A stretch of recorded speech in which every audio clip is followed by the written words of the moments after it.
Good morning. It is 9:48 on a Tuesday morning,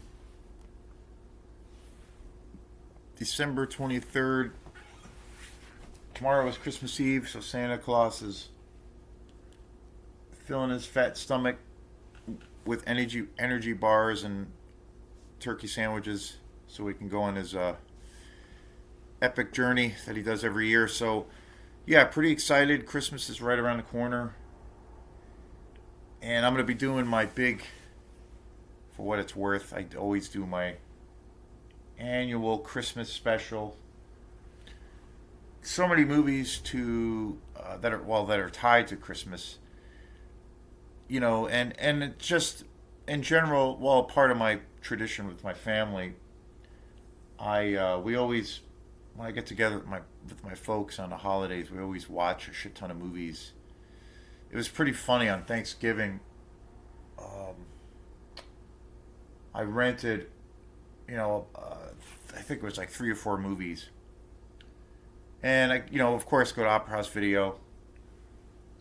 Always rent a bunch of movies there on the holidays, and then today I'm going to be going to Opera House Video. Today we have our Christmas party at work, or Montessori school Christmas party, which will be fun. I'm going to go there in a couple hours, and then from there I'm going to go to Opera House Video and hopefully get a bunch of movies for the week, and then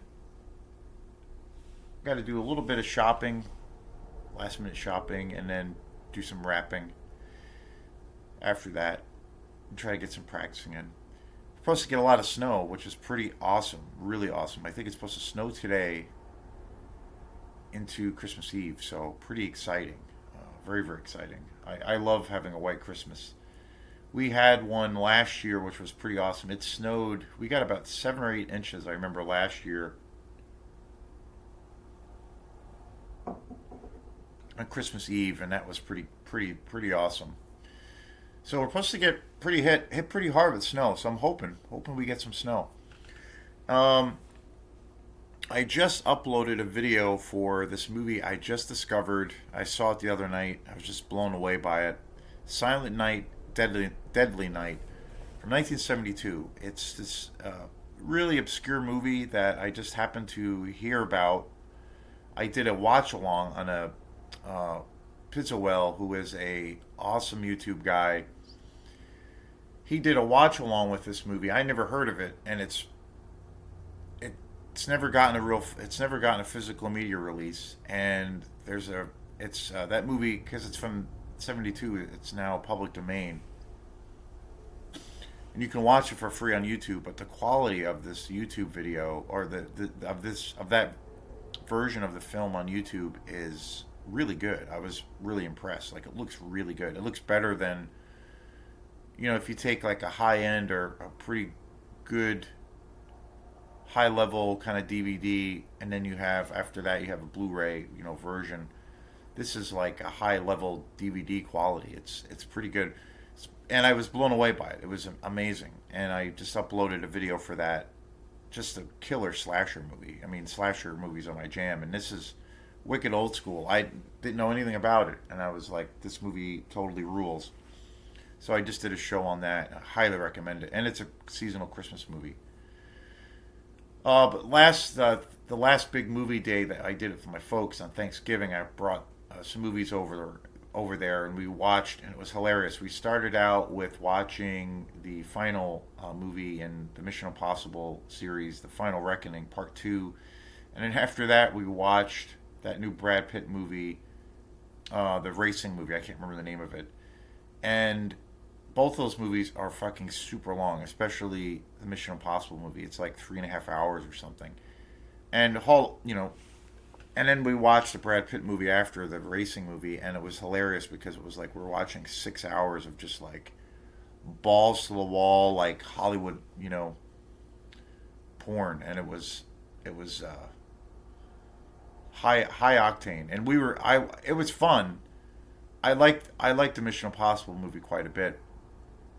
It was slow though. It did take a while for it to get going, but it was very good by the end. Um, the Brad Pitt movie, it was okay. that was pretty generic. I thought it was going to be better, and it was kind of like pretty generic, pretty Hollywood.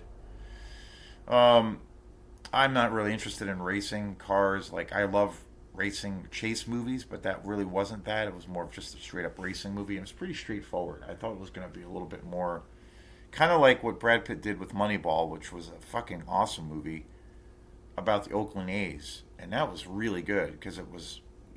I'm not a baseball fan either, but it was just really great. But anyway, so I'm gonna go to Opera House Video and get a bunch of movies and see what is up as far as new releases. I always get new films there.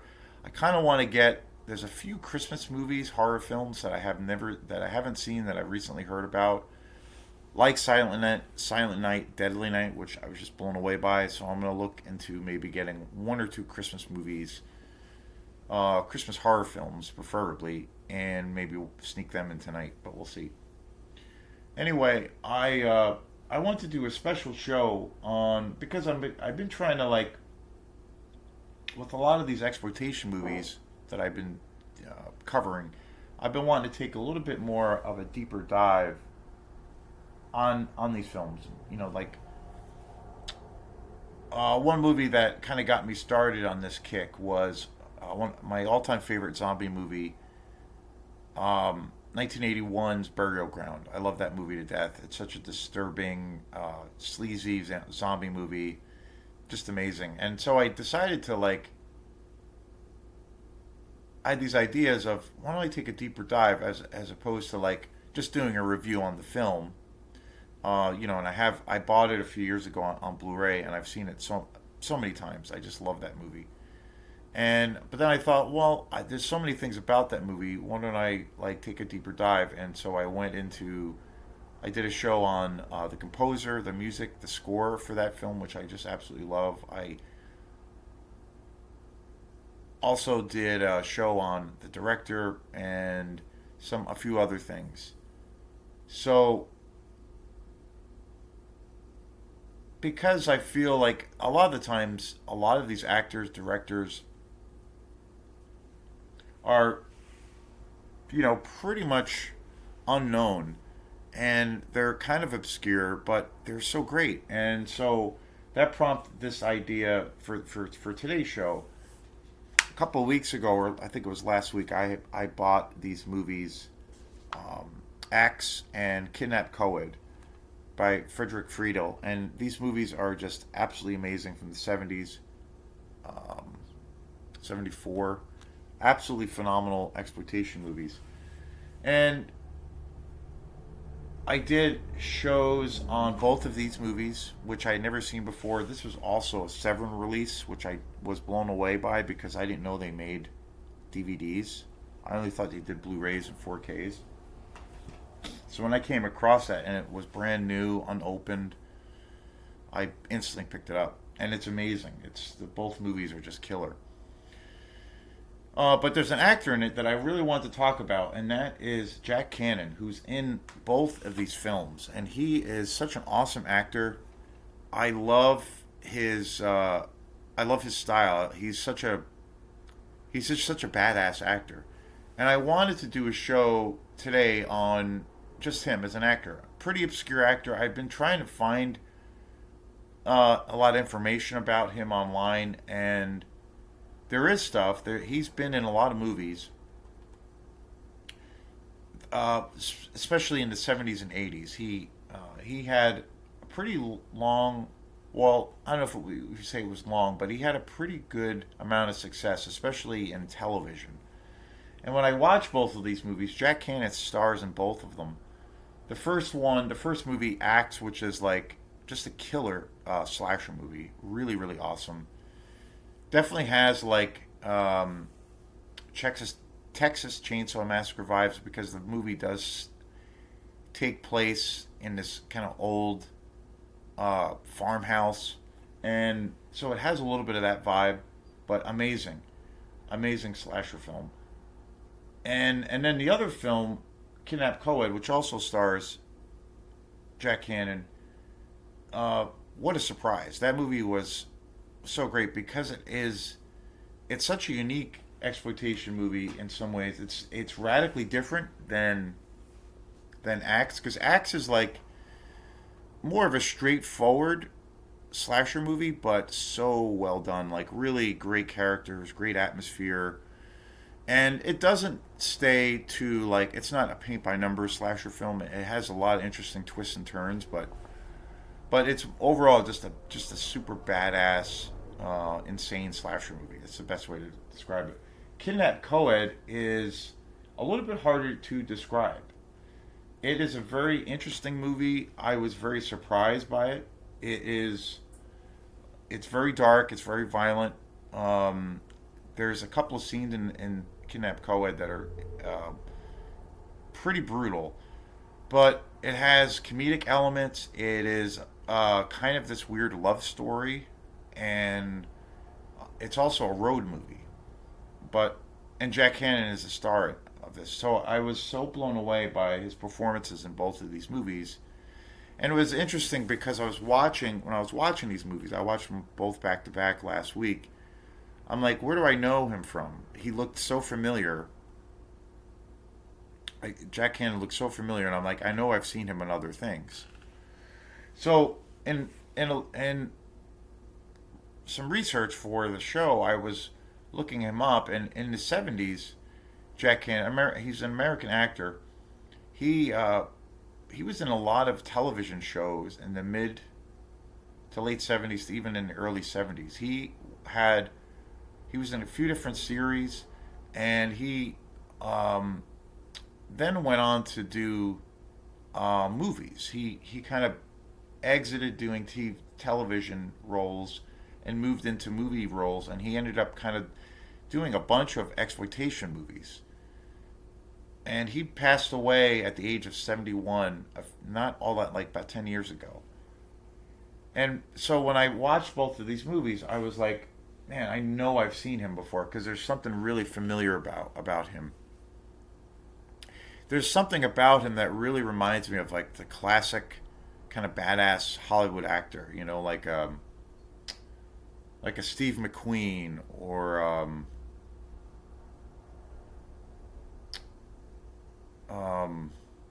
Michael Madsen, who's been in a bunch of the Quentin Tarantino films, who just passed away. And then there's another guy, another famous actor, um, who is also just such an iconic badass. Robert Mitchum. Definitely, Jack Cannon has that vibe. He's got that kind of badass presence when he's on the screen. But really diverse because after watching Kidnap Coed, I was like, man, this guy has, I mean, both movies are super, I mean, uber low budget and uh, they're totally exploitation movies. But after watching Kidnap Coed, I'm like, this guy has some serious acting chops. Like he had a lot of diversity because it's such an unusual movie. Because the premise of the movie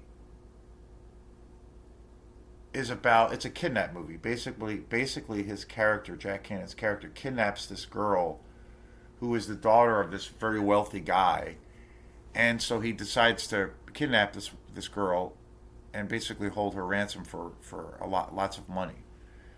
And and then the story, that's kind of how the story starts, but then it moves into very different directions. There's a series of circumstances without giving anything away. He ends up having to save her life. They get into this very, very horrible situation when they're kind of on the road in this hotel. And then he ends up saving her life from these guys that are trying to kill and rape her. And then it turns into a road movie. And then in this really bizarre kind of twist, they kind of start falling in love with each other. And then there's also a lot of super funny moments in the movie. There's like all these comedic things that happen that are kind of funny. And I was like so surprised. I've never really seen a movie quite do that. And, like go into all of those kinds of different genres, if you will. road movie, a romantical movie, um, a violent um, rape revenge exploitation movie, a comedy, a black comedy, if you will, kind of an action movie. Really, really cool. So I was like, I got to do a show on this guy, Jack Cannon. I got to look him up. And so again, I was like, totally no. After while I was watching both of these movies, and I watched them both back to back, I was like, I totally know. I've seen him before, and so I did some research, looked him up, and he was in a bunch of TV movies. So I know, like growing up as a kid, watching, television shows and having cable, I definitely saw him in various roles. So really, really interesting. And I was kind of really surprised by some of the movies that Jack Cannon went on to star in or to be to be part of the cast as a supporting actor. Again, he kind of like made this transition out of being an actor in television and kind of moved into B movies, horror movies, exploitation movies especially, and also made some fairly big, more well-known movies. So very, very interesting. He did this movie called Truckin' Man, which I don't know if I've ever seen, from '75, which looks really awesome. Jack Cannon also starred in Bloody Brothers, which is a movie from 2003, which is insane, like kind of a horror movie. And then Date with a Kidnapper, aka Kidnap Coed, which is just an amazing film. Uh, '76, so good, such a killer movie. So I was so impressed. And then of course, Axe from '74. Um, Both of those movies under different names slightly, but Coed and Axe both on this amazing set. There's a really great special features component to this collection too. That's just really awesome.